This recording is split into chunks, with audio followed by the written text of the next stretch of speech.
थाना सोनकपुर क्षेत्र के अंतर्गत हुई हत्या की घटना का पुलिस ने खुलासा कर दिया। संपत्ति के विवाद में बहनोई ने अपने साले की हत्या अपने साथियों के साथ मिलकर की थी। 19 सितंबर को आनंद कुमार उर्फ गुड्डू पुत्र हरस्वरूप निवासी मिलक भारथल थाना नखासा जनपद संभल की छुरी से गर्दन रेतकर हत्या कर दी गई। इस संबंध में मृतक के बहनोई जसपाल सिंह पुत्र शंकर सिंह निवासी ग्राम ततारपुर संदल थाना नखासा जनपद संभल ने हत्या का मुकदमा दर्ज कराया। सोनकपुर थाना पुलिस ने हत्या का खुलासा करते हुए 4 आरोपी सुदेश उर्फ नन्हे पुत्र कुमारपाल उर्फ लल्ला निवासी ग्राम बैठला थाना हजरत नगर गढ़ी जनपद संभल, गुलाम मोहम्मद पुत्र मल्लू हुसैन निवासी ग्राम बैठला थाना हजरत नगर गढ़ी जनपद संभल, अबरार पुत्र अनवर निवासी ग्राम बैठला थाना हजरत नगर गढ़ी जनपद संभल और मित्रपाल पुत्र अंतराम निवासी ग्राम खरखौदा थाना डिडौली जनपद अमरोहा को गिरफ्तार कर हत्याकांड से पर्दा उठा दिया। आरोपी मित्रपाल मृतक आनंद उर्फ गुड्डू का सगा बहनोई है, जो इस घटना का मुख्य षड्यंत्रकारी है। पकड़े गए आरोपियों ने पुलिस को बताया कि मृतक आनंद उर्फ गुड्डू की 3 शादियां हुई थी और तीनों छूट गई। मृतक आनंद उर्फ गुड्डू शराब पीने का आदी था और मृतक आनंद का कोई सगा भाई नहीं था। मृतक आनंद की वृद्ध माता और 3 सगी बहनें हैं। तीनों बहनें शादीशुदा हैं। मृतक गुड्डू जो इकलौता भाई है, जिसमें मृतक आनंद के द्वारा 3 बीघा जमीन पूर्व में विक्रय की जा चुकी थी और अन्य बची करीब 6 बीघा जमीन का सौदा अपने गांव के पूर्व प्रधान राम सरन को करीब 14 लाख रुपया बीघा के हिसाब से विक्रय करने का तय हुआ था, जिसमें बतौर बयाना 1.5 लाख रुपए मृतक गुड्डू ने प्राप्त किया था। 2 माह का रजिस्ट्री करने का समय तय हुआ था।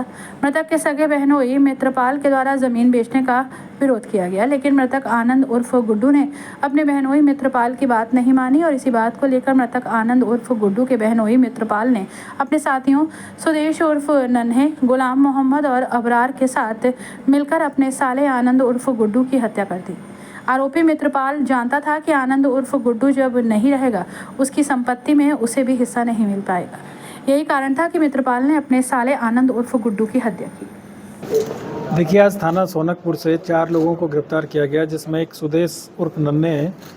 ये ग्राम बैठला थाना हजरत नगर गढ़ी के रहने वाले हैं। दूसरे गुलाम मोहम्मद हैं, ये भी ग्राम बैठला के रहने वाले हैं। तीसरे हैं अबरार, ये ग्राम बैठला थाना हजरत नगर गढ़ी संभल जनपद के रहने वाले हैं। और एक इनके साथ में मित्रपाल पुत्र अंतराम, ये ग्राम खरखौदा थाना डिडोली के रहने वाले हैं, अमरोहा के। 19 तारीख को एक घटना हुई थी, जिसमें एक आनंद नाम के जो व्यक्ति, आनंद और गुड्डू नाम के व्यक्ति की थाना सोनकपुर में हत्या कर दी गई थी और हत्या के बाद में उनकी जो डेड बॉडी है उसको गन्ने के खेत में डाल दिया गया था। इसी पे मेरे द्वारा और समस्त हमारे अधिकारियों के द्वारा घटनास्थल का मुआयना किया गया और ये देखा गया कि ये घटना पूरी प्लानिंग के साथ में की गई है और कोई ना कोई इसके पीछे कोई मोटिव इनका रहा है। इसी पे हम लोगों ने काम किया और हमारे एसपीआर साहब, क्षेत्राधिकारी बिलारी और थाने की टीम में, एसओजी की टीम ने इसमें काम किया और ये जानकारी मिली कि जो आनंद है ये घर में अकेला भाई है। 3 इनकी बहनें हैं और इसके अलावा इनकी पहले 3 शादियां हुई थी, लेकिन वो पत्नियां छोड़ के चले गई थी। इनके पास में करीब 9 बीघा ज़मीन थी, जिसमें से 3 बीघा ज़मीन ये पहले बेच चुके थे और 6 बीघा ज़मीन बची हुई थी, जिसका कि इनके द्वारा गाँव के एक व्यक्ति को बेचने का सौदा किया गया था करीब 14 लाख रुपया बीघा के हिसाब से।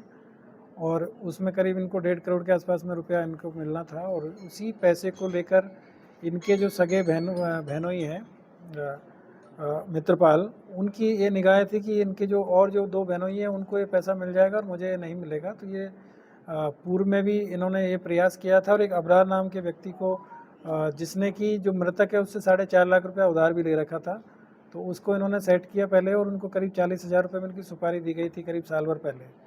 और उस दौरान उसने भी इसको मारने का प्रयास किया और लेकिन ये उस समय बच गया था। उसके बाद में दोबारा जब ये ज़मीन का सौदा हो गया तो मित्रपाल ने पुनः इसमें सुदेश उर्फ नन्हे और जो गुलाम मोहम्मद है, इन दोनों लोगों को 80,000 रुपये में इसको मारने के लिए सुपारी दी थी और उसके एवज में इनको 20,000 रुपये नकद भी इनके द्वारा दिया गया था। और 19 तारीख को ये पहले से आपस में एक दूसरे से परिचित थे, मृतक से जानते थे, तो मृतक को ये शराब पिलाने के बहाने पहले ठेके से इन्होंने शराब लिया और उसके बाद में गन्ने के खेत में ट्यूबवेल के पास में जाके इन्होंने शराब पिया थोड़ी देर और उसी दौरान फिर इन्होंने चाकू से उसका गला रेत दिया और उसके बाद में उसकी जो डेड बॉडी है उसको वहीं पास में गन्ने के खेत में छुपा दिया और उसकी मोटरसाइकिल को वहीं छोड़ दिया। इसके अलावा उसके पास में एक मोबाइल था जिसको ले जाके इन्होंने जला दिया, जिसको भी उसका जली हुई अवस्था में उसको रिकवर किया गया है। आज इनके पास से एक 315 बोर का तमंचा और एक जिंदा कारतूस, एक जो आला कतल छुरी और जला हुआ मोबाइल और 2 मोटरसाइकिल, जिसमें एक मृतक की और दूसरी जो इन लोगों के द्वारा घटनास्थल पर जाया गया था, जिस घटना के दौरान जिस मोटरसाइकिल का यूज़ किया था, वो इनसे बरामद हुई है। और ये जानकारी मिली है कि इन्होंने इसको काफ़ी प्लान तरीके से इस घटना को अंजाम दिया था और सिर्फ पैसे के लालच में सगे बहनोई के द्वारा इस घटना को मतलब कराया गया था। तो इसमें 2 लोगों को 302 आईपीसी के तहत इनको जेल भेजा जा रहा है। इसके अलावा जो बाकी जो 2 लोग हैं उसको 120 बी और 2 जो आईपीसी के 302 के तहत इनको मुकदमा पंजीकृत करके और इन लोगों को आज गिरफ्तार करके जेल भेजा जा रहा है। बाकी भी इसमें जांच की जा रही है कि कोई इस तरह का कोई और व्यक्ति तो नहीं है जो कि इसमें इन्वॉल्व है, उसकी हम लोग जांच कर रहे हैं। यदि कोई इस तरह के तथ्य प्रकाश में आएंगे तो उसके आधार पर इनकी कार्रवाई इसमें आगे की जाएगी और इसमें शीघ्र चार्जशीट सबमिट करते हुए इन लोगों को सजा दिलाने का भी इसमें काम किया जाएगा।